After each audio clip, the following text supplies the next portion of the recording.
The AMD Ryzen 9000 series CPU launch on the desktop has certainly been a roller coaster of a ride for both reviewers and people looking to buy these CPUs, trying to just figure out what's going to work for them and what kind of a performance uplift can they expect compared to the previous generation, and are they worth buying? Well, AMD has just released a community update that relates to this varying degree of differences between reviewers and the data that AMD provided in their launch, pre-launch results, pre-launch first-party benchmarks, as well as what the actual reviewers like us are getting at the end result of reviewing these CPUs.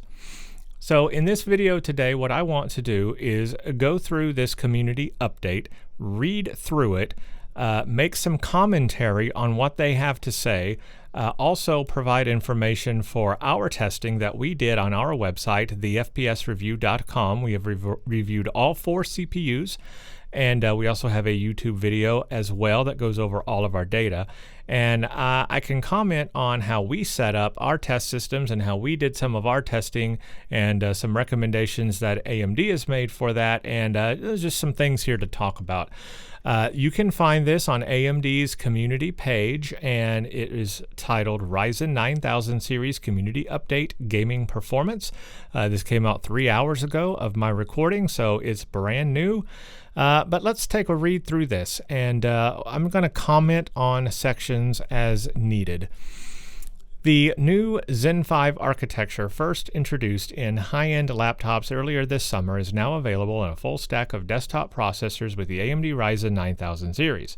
And while Zen 5 is delivering leadership performance across content creation, productivity, and AI, we've heard from the community that they, with good reason, expected even more gaming performance from Ryzen 9000 series than initial reviews show. Well, of course, because your initial first-party benchmarks showed that. So let's read on. Community feedback is very important to us, and we have 2 relevant updates for you today. Why AMD generated gaming data differs from reviewer data, and as a reviewer, I can speak on this. So let's dive into this, shall we? For our Ryzen 9000 launch, AMD internal labs generated data that showed a 9% average generational uplift in 1080p gaming versus Ryzen 9000 or Ryzen 7000 series. So, AMD is claiming in their internal labs a 9% average generational uplift. However, they do not state which CPU to which CPU. It is just a general uplift, so perhaps this is an average of all the CPUs put together. I am not sure.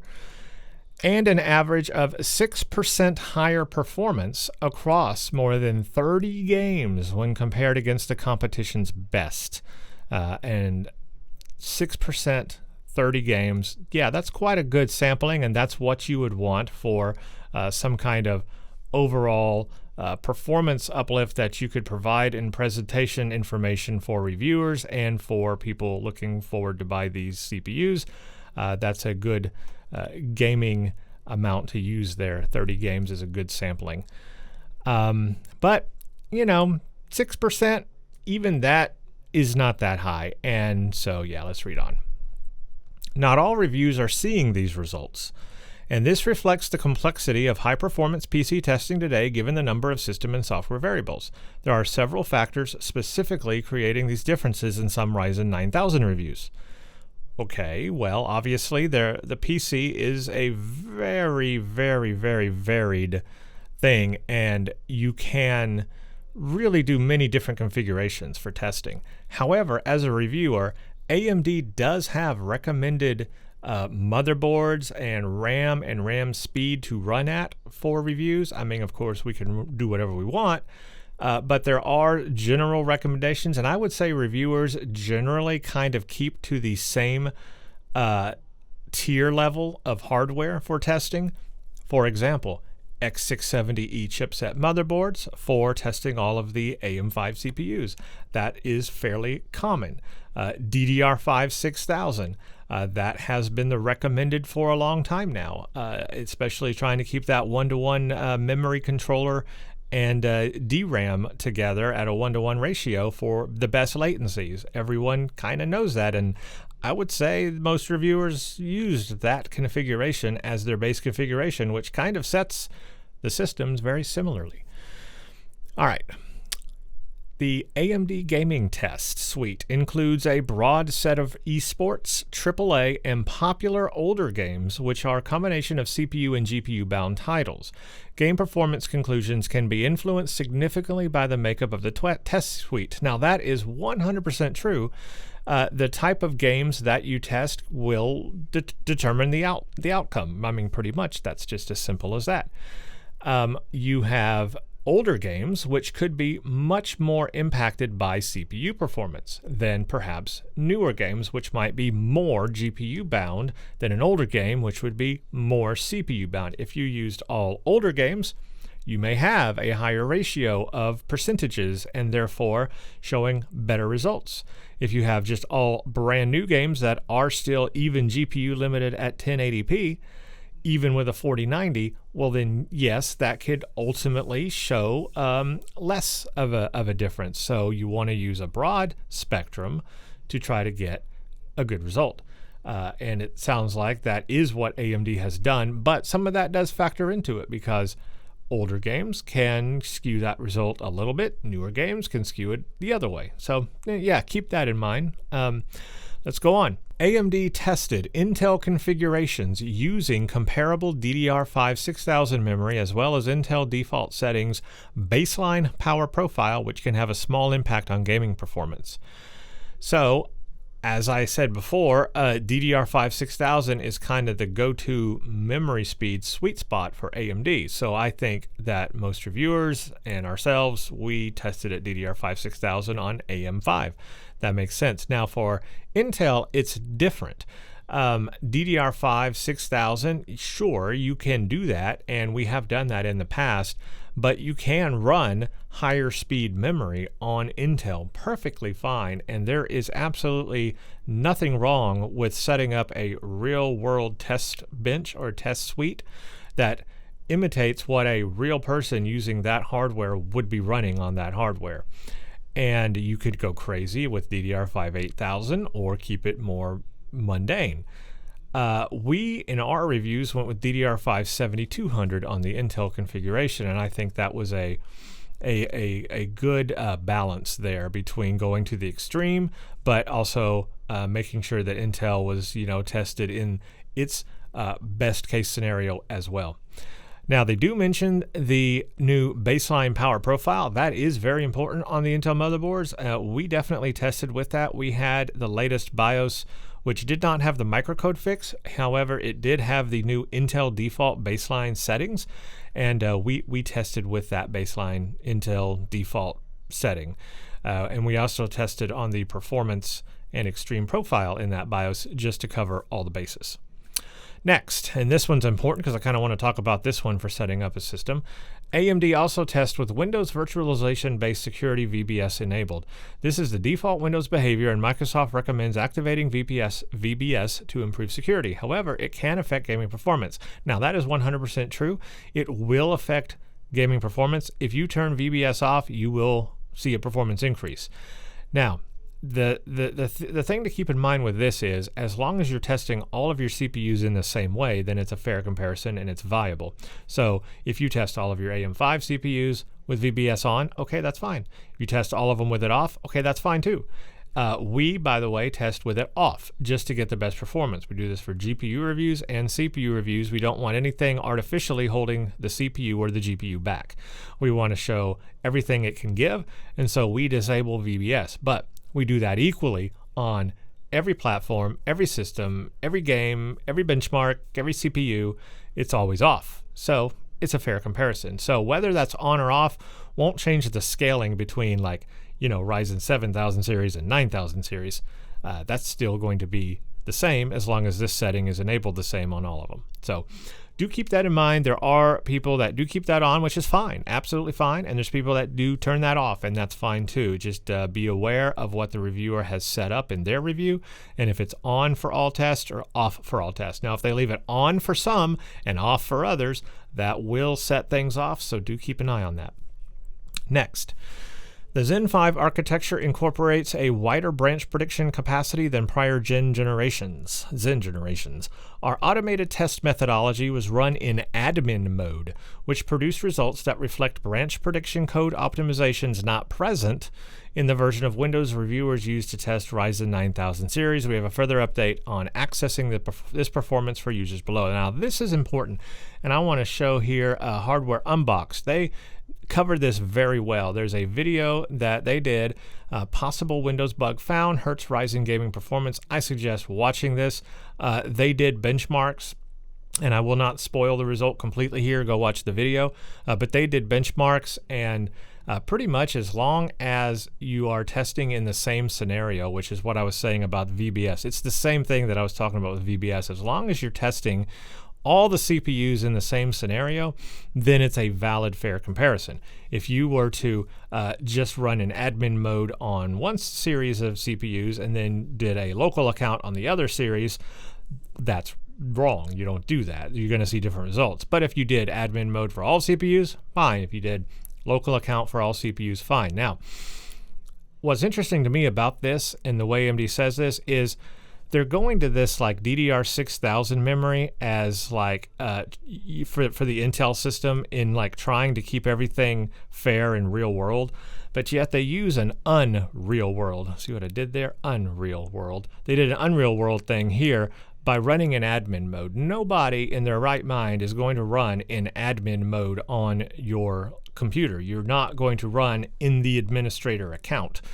You will run in a local account that is perhaps elevated to admin privileges, as it typically is when you set one up. If that's all you have on the computer, that local account will have admin level privileges, but it will not be the secret admin account. Nobody runs that. So that's not a real world scenario in my opinion. That is just not something that the normal person does. We run Windows in the normal local account set up at the creation and installation of Windows. And it's the normal setup that anybody would do on their computer and set up that local account, and it has elevated admin rights, and that's it. We create that just like a normal person would. That represents the real world, and all of the CPUs are tested in that same way, and so it's a fair comparison, similar to the VBS argument. So I kind of could see what they were saying with the DDR5 thing, trying to keep that the same, but running in the admin profile, I don't quite understand, because that is not something that is done in the real world for anybody. So that, however, will not change the scaling between the CPUs. It's not going to make one CPU perform above another, as long as they're all being run in that same mode. But overall, yes, there is a loss in performance, as has been found out. And hopefully they're going to talk about a fix here, because that would be great to see. In light of this, the Ryzen 9000 series delivers leadership performance across content creation, productivity, and AI applications. On a generational basis, Ryzen 9000 series delivers a 10% improvement in productivity and creative workloads, 25% improvement in AI workloads, and 5 to 8% improvement in gaming over the Ryzen 7000 series. Now, I'm sure a lot of you are really interested in this 5 to 8% that's being claimed. I want to show some results from our reviews that aren't in line with that. When comparing to the competition using optimal settings, higher memory speed, and extreme power delivery profile for the competition and Windows 11 version 24H2 for both, see details below, we see a double-digit lead for Ryzen 9000 series in productivity and creator applications, a 30% lead in AI workloads, and parity in gaming using the most popular games included in the reviews. Now, I get it. They're going to want to compare to the competition and say how much better it is than the competition. That's fine. That's great. I think a lot of gamers and people watching and people interested in these reviews are really interested in that generational impact, however, versus the 7000 series Ryzen, Zen 4. People want to know, is Zen 5 really a good architectural leap over Zen 4? Is it worth that value? So I think that's the more interesting comparison that people want to know about. Maybe not so much for the competition, especially with all the current instability problems with Intel, as well as Arrow Lake's imminent launch, possibly this year, 2024. So are we really worried about how it compares to the competition at this point? I don't think so. I don't think so. Further enabling advanced Zen 5 architecture. For Zen 5 users, here is our recommendation for how to unlock the best performance. So here you go, everybody. Ready? Optimized AMD-specific branch prediction code will be available in Windows 11 version 24H2 in preview through the Windows Insider program, release preview channel build 26100, or by downloading the ISO here. While performance will vary based on the application and configurations, below is a sample of what you can expect to see with 24H2 on Ryzen 9000 desktop processors. So, looks like if we take the Ryzen 9 9950X, this would be the current version that is Windows 23H2, and we were running 23H2.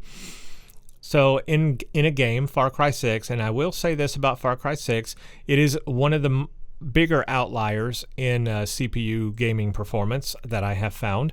It sticks out pretty far from other games in really showing advantages of CPU. So keep that in mind. Far Cry 6 is a bit of an outlier, in my opinion.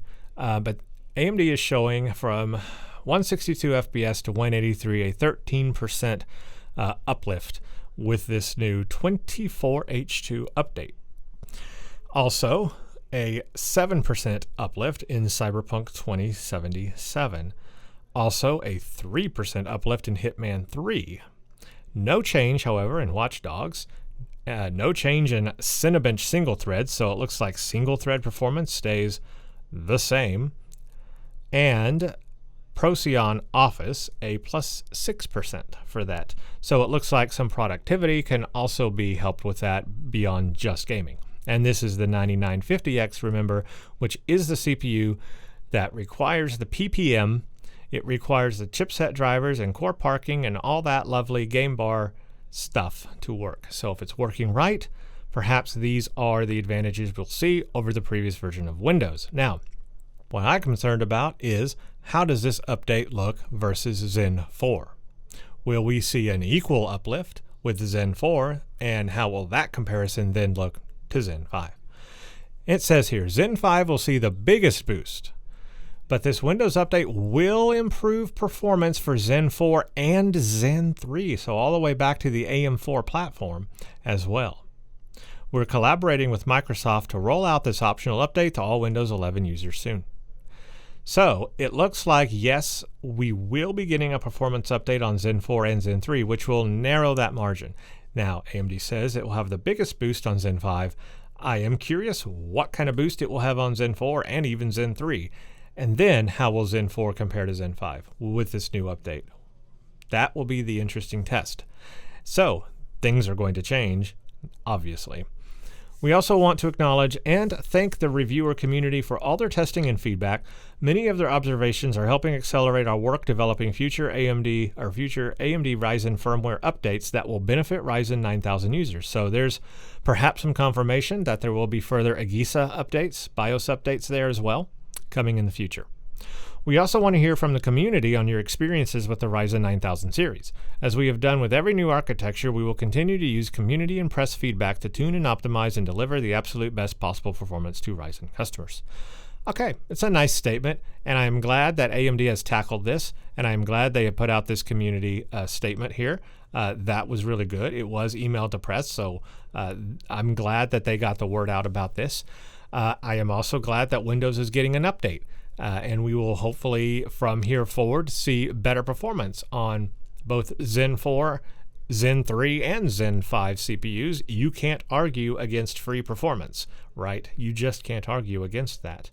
But it is obvious that Windows has issues with scheduling and other problems that is just not working correctly and not utilizing the CPUs as well as it could. So I'm looking forward to this update. Obviously, we will have to do some retesting now. It's going to change everybody's results. It's going to change potentially what the end user will be able to experience at the end of the day. And so therefore, retesting is going to be in order. And probably this won't be the last time, because with newer AGISA updates and BIOS updates, chipset drivers perhaps in the future, PPM perhaps getting updates, these things can also affect performance as Zen 5, the Ryzen 9000 series, marches on into the future. We kind of concluded about this in our review that, we felt that the Ryzen 9000 series was going to be one of those generations that really took some time to improve. Maybe it was not ready yet. Maybe put out a little too early. Maybe it just it needed some more time to bake in the oven to get the software ready on the back end, before the hardware went out. But over time, maybe we should see some improvement there. There is one thing I want to speak about, however, and that is the fact that AMD does mention here that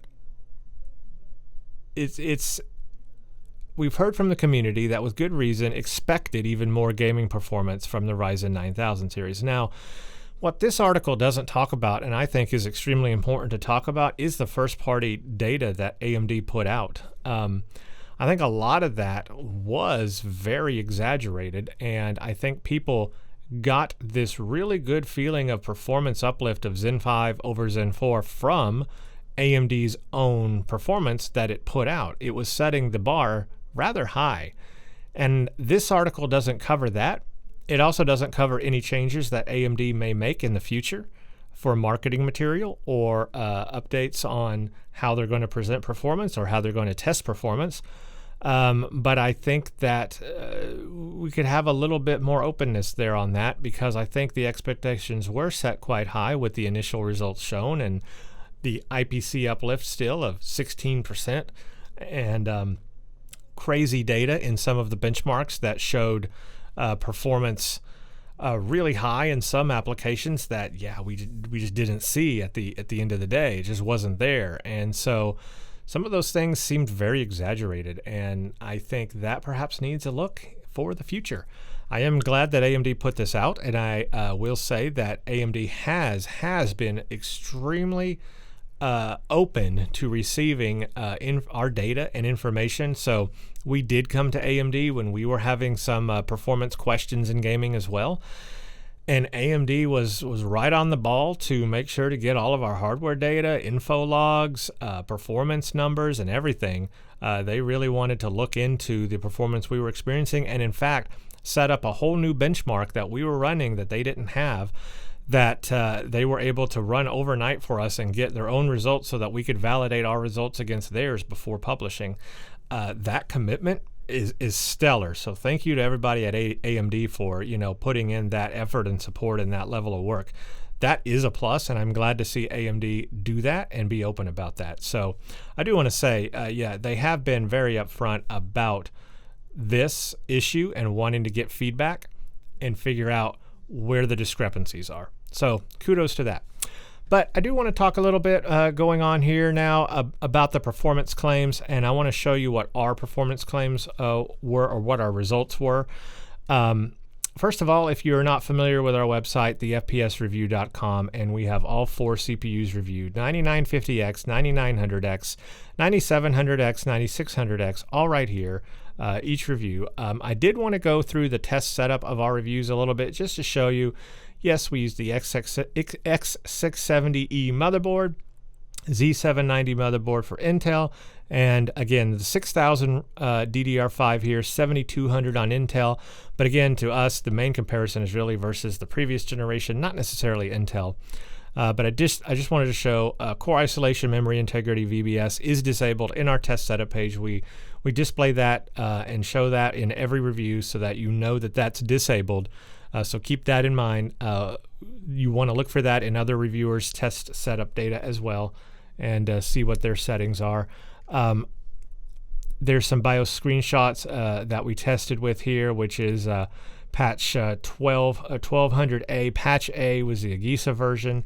And then also down here we've got the BIOS from Intel, which shows the Intel default settings, and then you can select between the extreme and performance profile. We tested both profiles down there.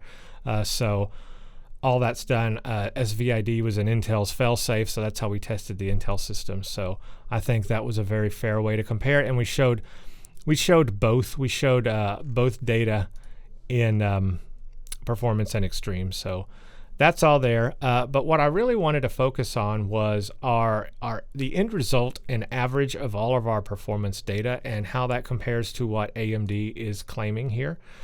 So first thing I want to do is bring up this. Well, actually, let me show you at the end of our 9950 and 9900X review. We did something new that I will be including in reviews more of.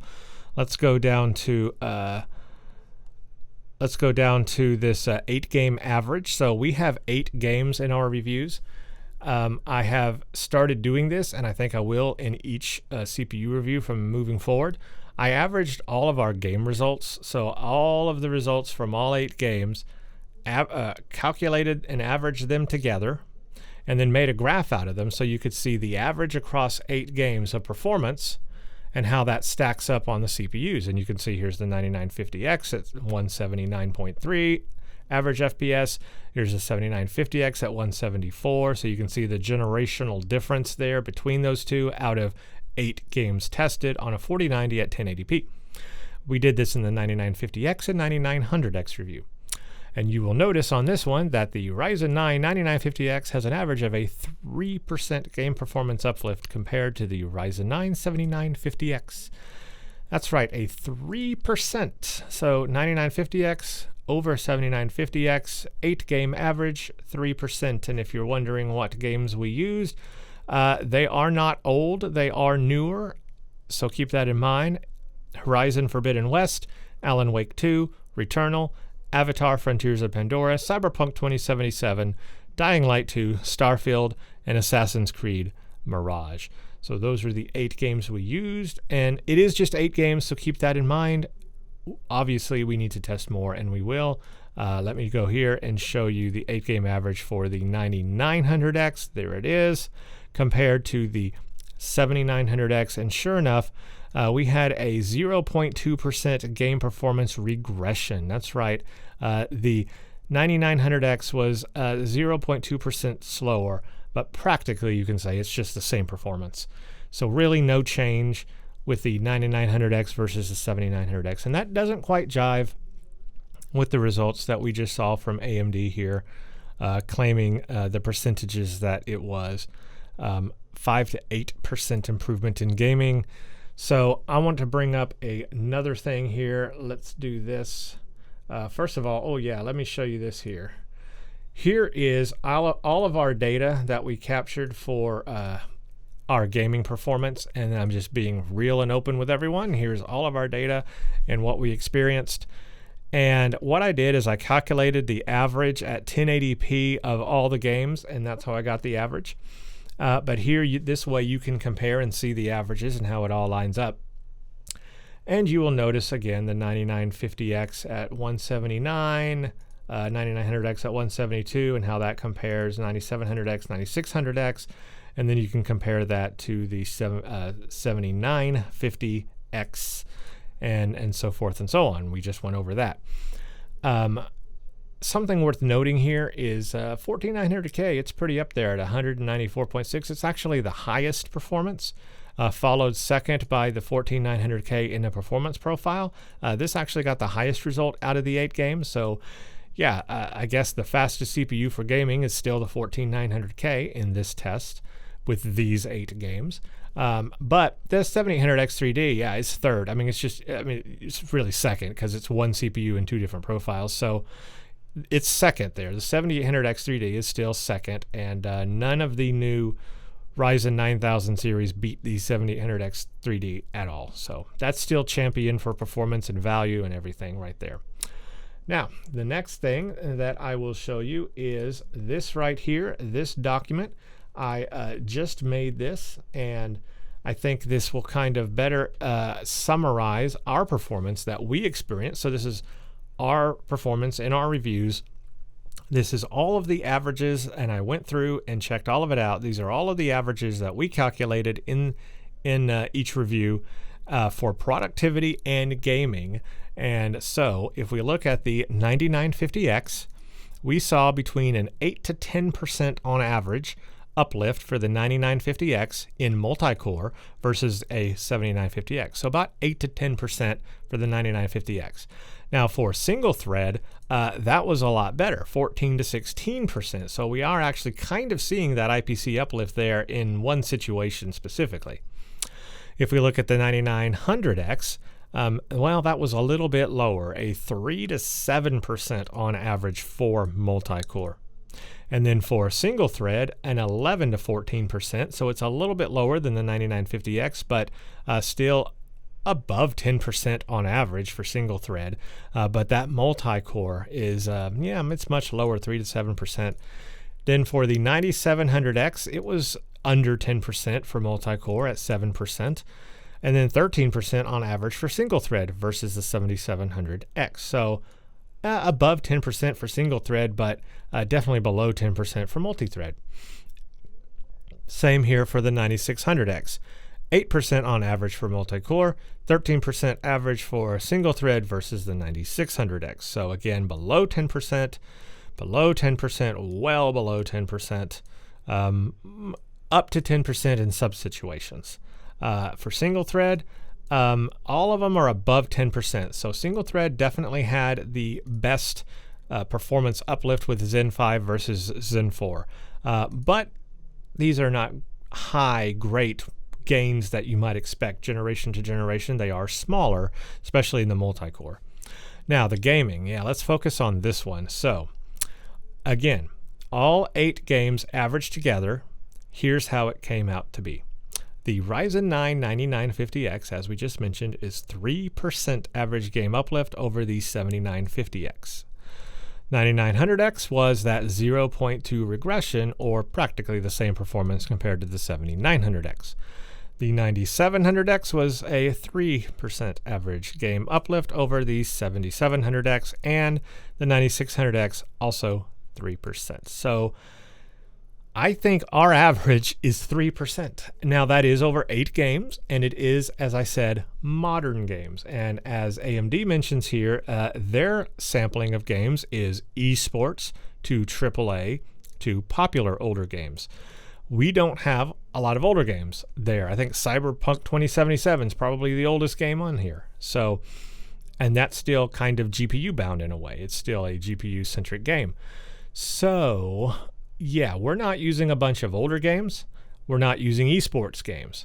That would change the results. So keep that in mind when you look at other people's results, that the type of games chosen does matter. But I think the games that we chose are more of, first-person shooter, single-player games. If you play a lot of older games, you may see bigger uplifts. If you play a lot of esports, you may see bigger uplifts generation to generation if you are using a really fast GPU. But for newer games, you saw it, 3%. So, and that's, again, I have to emphasize, it's just 8 games. And yes, we need to do like a 20-game roundup. Absolutely, and I definitely want to. So there you go. Not quite the claim that AMD is still making. And if we look at this 5 to 8% improvement in gaming, no, depending on the games. Yes, depending on the games. I mean, that's the best way to put it. No, depending on the games. Yes, depending on the games. The games we chose, you can look at those. If you play those, look, you're looking at an average of 3%. Do you consider? Let me ask you the question. Do you consider that a generational upgrade? Is that what you would expect from a generational upgrade from Zen 4 to Zen 5? Is that what you would want? Would you want more? Would you want nothing? You tell me. And if we look at productivity, Ryzen 9000 series delivers around 10% improvement in productivity in creative workloads. I would say that's generally correct. Now, I did find, I guess, our average was under 10%. Maybe 8%, I would say. So maybe the 10% is also a little bit generous. But If you combine that with the single thread performance, then that would up the percentage. So if you used some of that single thread performance and threw that in with the multi-core performance upgrades, then sure, you could say 10% overall combined multi-thread, single thread. But if you just say multi-thread stuff or light workload stuff, even like office type work, under 10%. If you're saying single thread workloads, above 10%. We did see between 14, even up to 16% on single thread in some places. So single thread is no joke with the Zen 5 series. Absolutely not. It's just no joke. It's there. It's got a performance improvement. There is also a performance improvement with AVX 512. This is just pure facts. It's huge. You can get huge improvements there. But if you're not using those workloads, then does that benefit you? And is that an upgrade for you? And is that enough of an upgrade for you? And is that a generational upgrade for you? Do you consider that a generational upgrade? And that's the question that I'm going to leave here with today. So this has been a very long form podcast kind of video style. I hope you enjoyed this. I got to put my 2 cents in on all of what AMD has to say here. And I am, again, very happy that AMD said something about it. First of all, they didn't just brush it under the rug or keep quiet. They put it all out there, and kudos to AMD for talking about it and doing that. Kudos to AMD for taking everybody's information and test data and wanting to replicate these issues and try to figure out where the discrepancies are. Love that. AMD has been working behind the scenes really well, I will just say. So that's a plus. I'm also happy to see that Windows will be getting an update, and I think a lot of people figured that. A Windows update, we'll see a performance improvement. We just don't know what that's going to be between Zen 4 and Zen 5 once that update is rolled out, and we'll have to retest to find out. Also, it sounds like potential new BIOS updates in the future as well for continued improvement. The only gray area I still have with the entire series, and I've said this in our videos, by the way, check out our YouTube channel, the FPS Review. I have a Ryzen 9000 review video there where I go over all of our test results that I just talked about here today. We go over every graph, and at the end of that, I give a big long summary and my thoughts and opinions on the Ryzen 9000 series. It's worth a watch. And my biggest gray area, and I said it in that video, is still the fact that the 9950X and 9900X rely on that PPM driver, that PPM provisioning driver in the chipset driver package. That idea of core parking, relying on the Microsoft Game Bar, it's a flawed system ultimately. It is a flawed system. Now, I think it is AMD trying to make the best that they can out of Windows as a workaround to scheduling issues. Absolutely. That's the best they've got right now. But at the heart of it, it is a flawed system. And we need something better. We need something better. Something that is maybe more hardware-based and less reliant on Windows and software. That would be my opinion, because the reliance on the 9950X and 9900X, in my opinion, on the PPM thing, I think it's holding those two CPUs back in gaming performance, and you might as well just avoid all those issues and save some money and get the 7950X or 7900X instead. And if you want gaming, there's the 7800X 3D, and if you want gaming and productivity, there's a 7950X 3D. Yes, it can also have those core parking issues as well, but if you want productivity, that's kind of your only option if you want that and to try to get some better gaming in there as well. Otherwise, wait for the new X3D parts to come, hopefully the 9800X 3D. That could be very interesting, and we'll have to see how that plays out. Well, that's going to do it for today. I hope you all enjoyed this video and this look at AMD's response to the entire Ryzen 9000, I don't know what you call it. I can't think of a cool name. This whole roller coaster of a ride that reviewers and readers and enthusiasts in the community arguing on message boards, we're right there with you. We're right there with you. So that's going to be it for from the FPS Review. Thank you for watching. Check out our YouTube channel, the FPS Review. Check out our website, thefpsreview.com. We'll have more follow-ups and content here. Lots more testing to do with Zen 5, as we can see. So looking forward to that. It's going to be a very fun end of 2024, I think. Very fun. It's a CPU-centric year this year. Thank you all for watching. As always, have a blessed day and stay tuned for the next one.